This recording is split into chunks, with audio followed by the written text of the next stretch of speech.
Igbo mụrụ nze mụọ ọzọ ekenekwa m unu nke echi ya zere afọ mbụ Maazị Jpac onye ọnụ.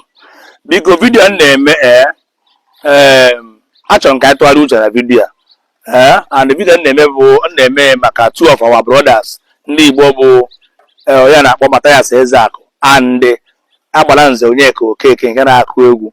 I don't mean no harm on this video na-eme now. I don't mean to disrespect anybody. I don't mean to insult anybody. But I'm here, let us reason together as Ndi Igbo. We are all Igbos. We are all Igbos. But first and foremost, achọrọ m ịjụ Mathias ajụjụ and ya na Agbala Nze Onyeka Okeke.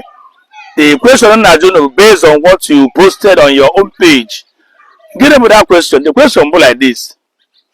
Ebee ka unu nọ mgbe Udele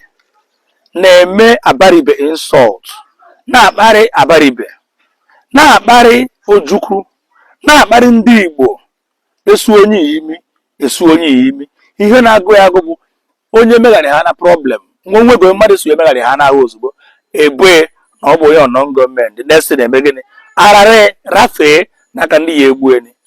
Ebee ka unu nọ mgbe ọ na-abụ eje ụlọ ikpe ka ikpe ekpe maka maazị ọpụta okwuo na onye dị etu a emegide na ọ ga-anwụ na DSS. Echetu na anyị si na anyị fụrụ onwe anyị n'anya.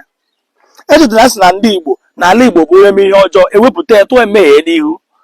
without mind na ụka onye na-eje whether na Igbo onye omenala ka Igbo onye ụka.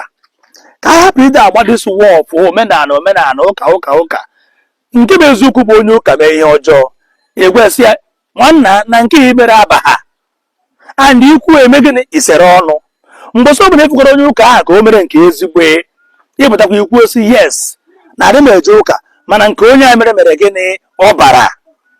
ife a ka a na-akpọ true tradition of Igbo culture. Ọ bụrụ onye a bụ onye omenala o mee ihe ọjọọ gbe hụ ha na ife o mere gịnị na ọ jọrọ njọ because na gịnị na omenala ihe jụrụ echichi n'ala Igbo echiche nze bụ onye na-eze ihe ọjọọ. A na-enwe nze nwee ume nwee dara nwee ezike etu a ka esi nwezi echi dị iche iche and echi na nwere ife na-represent onye ọbụla ifuru tụkwasịrị okpuru dị n'isi na-eze ife ọjọọ ọnya bụ nze wee mee nọ nze na ọzọ. Onye nze fụ onye nze ibe ka ọ na-eri aka azụ ọ ya agwa ya na aka azụ na-eri abụghị ejiri mara Igbo.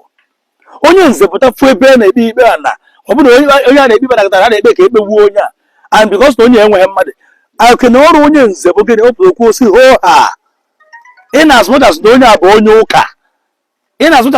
onye ụka mana a na-eme mmewu na ọmanọkwa ebe ihe ọjọọ na-eme onye gara akpọ nze pure omenala Igbo anọ ife nchọkara akụziri ụmụ anyị. Mathias Ezeaku dafụrụ nke ị na-aba mba na-ekwu na-adị against na emere Udele arrest mgbe sị ka njụọ gị Mathias kedu edugo Udele ọdụ before wee sị kwụsị ịkparị ndị Igbo edugo Udele ọdụ before sị kwụsị ịkparị ma enyi nna ya abara ibe ha ma Ifeanyi Ejiofor ma family be Ojukwu ma ndị Igbo ma onye ọbụla bụ onye Igbo na-eku ume edugo Udele ọdụ sị kwụsị ibuli people? The answer is no, Mathias. Anyị chọrọ ime omenala o gwara o nwere ụdị agwa ọ ga-abịa na-akpasa ndị Igbo omenala gị tọọ ụtọ Christians will join you mana ị na-epreach ifu na ihe a bụ ihe ọjọọ ikpudo ihu n'ala everybody nyere feel that na ị nwere personal score with ndị ụka. Onye ụka mee nke dị mma wepụta time gwesị ya na nke ị mere bara ifu na ịntanetị si wee jụọ oyi ọgwụ n'aka na-eme azụ ọgba nkụrụ. Coming to you, my brother Agbala Nze Onyeka Okeke, you posted something on your page, but I don't know the reason why. Okay, we post to ife. You go to the comment section, you lock open up your comment section for critiques and advice and chastisement. Can you give correction? Whatever you say, you are right. Whatever you say, you are very, very right. Madam, you take here. And you said you are on your omenala. Agbala Nze Onyeka Okeke ịkụrụ ndị IPOB egwu kụrụ Nnamdi Kanu egwu free of charge because of the love ị nwere ebe maazị nọ. You were condemning etu esi ekpe onye ikpe na-adịghị mma mana enwere one day iji pụta duo Udele ọdụ na publicly wee sị ya udele in as much as na imegazi na-adasị to tone of ndị omenala mana nke ị na-eme esogho ọ ife eji ama onye bụ nze ọ bụrụ ibe ị na-eji eti egwu ikpuru egwu red n'isi a na-eti ijiri ọzọ na mmadụ see let me tell you guys uru ga-erugo mgbe a gara akpagharị okpu ọzọ ugwu nya okpu ndị nzere ọzọ a oge erugo mgbe a gara akpagharị okpu ahụ ugwu ọ bụghị onye si ebe onye si na ọtụtụrụ okpukpu iri isi then mezie ife ka onye nze ka onye chiri ọzọ onye mụrụ omenala Igbo na-eme ịfụ na mmadụ kparịrị mmadụ tret na mmadụ kwuo na oge egbu onye akpọchapụ famili ya eburu onye omenala kama ị ga-ekwu sị nna na nke ikwuru aba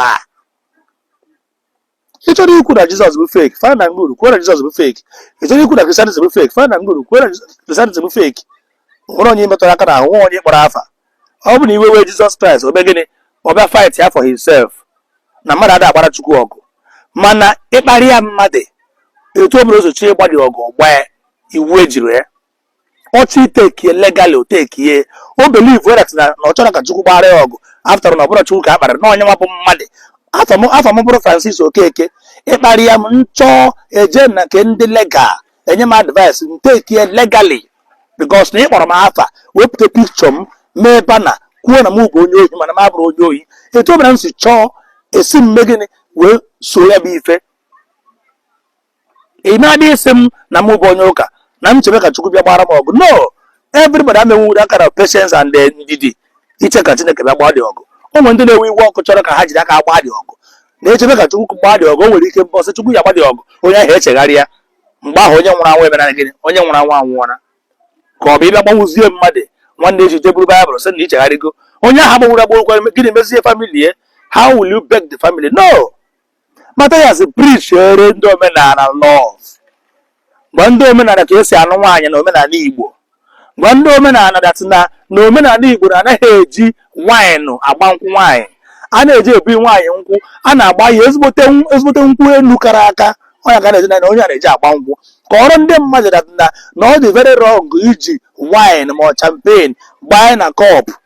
ka ọrụ ndị mmadụ na anaghị emezi Lagos marriage ma ọ bụ apụta eji ebe n'obodo oyibo je gbaa nkwụ ngwa ọbụla ị gbara na-abụghị na be nna be nke nwaanyị abụghị nwaanyị ka ị nụrụ ihe ibere bụ side chick ijọs nara certificate iji eme gịnị iji arụ ọtụ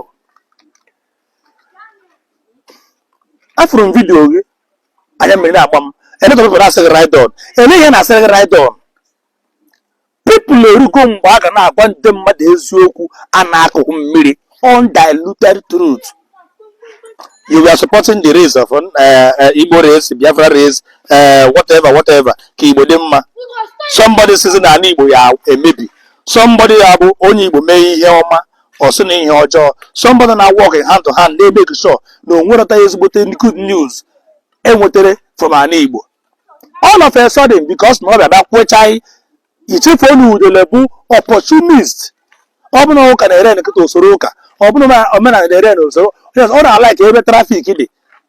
ifụrụ ọ na-ekwiri unu kama ihe ya pụta anyị in the midst of ntụ ose ekwiri ndị omenala wee sị nna esi na-eje omenala esi na-eme omenala ị na-emekwa omenala ya support kwa ibuli mmadụ that is the truth.